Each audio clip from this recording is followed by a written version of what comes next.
Al Green, Congressman from Texas, age 77, actually waved a cane at President Trump as he was speaking and yelled something about cutting Medicaid, something he didn't like that the Trump administration was trying to do. He was quickly escorted out of the chamber. Democrats really had mixed reactions to him. Some were like, yeah, go for it. That was mostly, you might say, on resistance media like Blue Sky or MSNBC, various other spots. A lot of other Democrats, though, were a little more sober about it and realized the real tough spot they're in. Thought maybe that's not the greatest idea. Welcome to The Debrief, where we talk with the Washington Examiner's top journalists about the headlines they're covering and where the story's going next. I'm Sarah Bedford, and I'm here with magazine editor David Mark.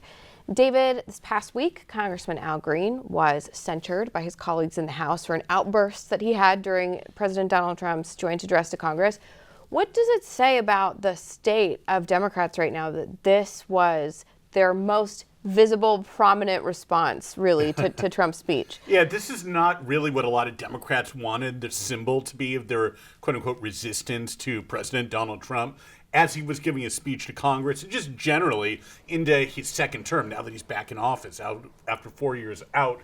Al Green, Congressman from Texas, age 77, actually waved a cane at President Trump as he was speaking and yelled something about cutting Medicaid, something he didn't like that the Trump administration was trying to do. He was quickly escorted out of the chamber. Democrats really had mixed reactions to him. Some were like, yeah, go for it. That was mostly, you might say, on resistance media like Blue Sky or MSNBC, various other spots. A lot of other Democrats, though, were a little more sober about it and realized the real tough spot they're in. Thought maybe that's not the greatest idea. They were more in the camp of, say, Senator Elissa Slotkin, freshman senator from Michigan, who gave the response to Trump's speech and was very sober, stuck to policy, looked like a conventional politician. Republicans are being advised to maybe stop holding in-person town halls because we've seen sort of scattered incidents across the country of protesters, Democratic protesters being encouraged to go to these town halls and voice their opposition to DOJ and other stuff the Trump administration is doing. Some in the GOP have sort of written this off as, oh, it's just left-wing organizing. But is there a real danger for Republicans ignoring what's brewing out there? It's probably a combination of both.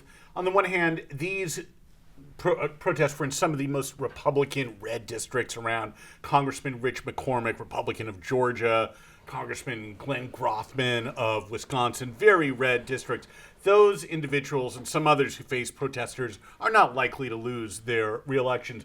But it is a warning sign. And we've seen this. Democrats said this basically in the early stages of the Tea Party back in 2009, 2010. They just brushed it off. They said, oh, it's just Republican-leaning groups that are funding it. And then they got wiped out in the midterm election. So I think Republicans actually have to be wary about this. Whether it's smart strategy to just not hold town hall meetings, that's an open question. They'll probably get more criticism than they would have otherwise, but it does avoid viral moments. So I think they have to be cautious, maybe not worried, but aware that there's some discontent brewing out there.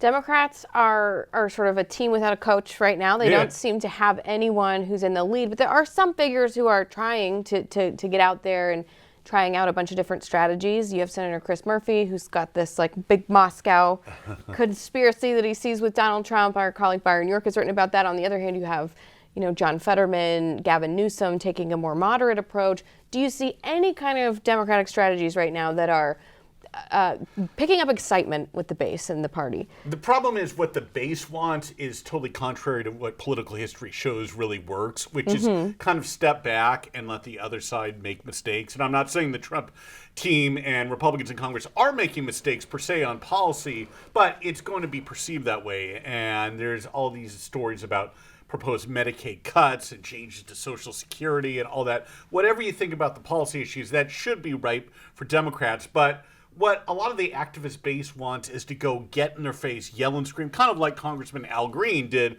during Trump's speech. But where does that really get you? You could try to delay some of these Trump cabinet nominees, make Republicans spend the full 30 hours of Senate floor time debating them, but ultimately they're going to get confirmed anyway. What Democrats really have to do is win some elections and increase their standing and get themselves some leverage in the midterm elections, and that's still a very iffy proposition. Well, David, thank you so much for being here today. Thank you. You can get more reporting from David and the rest of the political team at washingtonexaminer.com.